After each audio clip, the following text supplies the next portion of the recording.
here at the State House because they are having a meeting on climate change and what New Jersey needs to do in order to curb carbon emissions.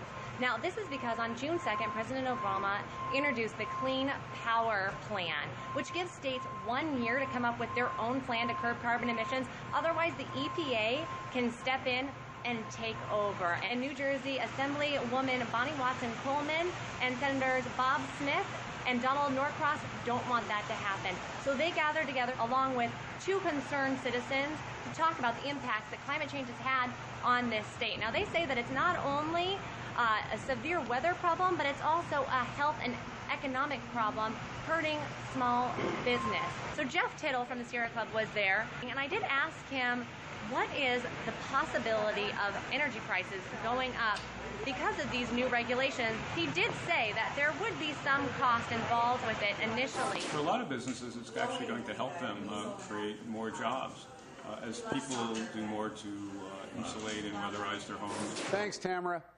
So despite evidence that's clearly shown from the National Oceanic and Atmospheric Administration and the National Hurricane Center that the severity of storms is actually decreasing over the last 50 years, and a host of politicians gathered in Trenton to tell us what more we need to do to combat climate change, we thought we'd take a different angle on this and talk about the impact to small business. So we've brought in Jack Moslum from the National Federation of Independent Business. Jack, thanks for joining us. Bottom line is that the politicians talk and the businesses have to pay. What do you got to say? The EPA itself estimates that that will cost $8 billion in terms of increased electricity costs. And that could mean an increase for consumers as much as 40%. Small business owners in New Jersey and everywhere else, I cover 15 states, are heavily dependent on affordable energy. Just like this place, you have to have lights on to run it, right? If that gets more expensive, then that's money that you have to divert from someplace else. Part of these policies are calling on limits on pollution. We're all okay with that.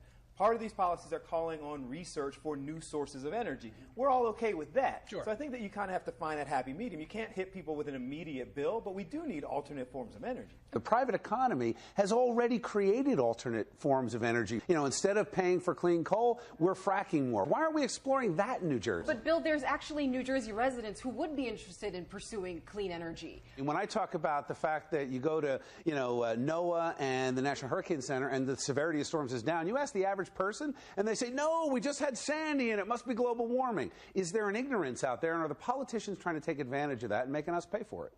Well, I'm not sure it's ignorance, but people respond to the information they get largely from the news media, and you don't hear some important research. I mean, last week, the University of Texas discovered a volcano under the Arctic ice, and they have this crazy theory now that maybe the volcano is what's melting the ice.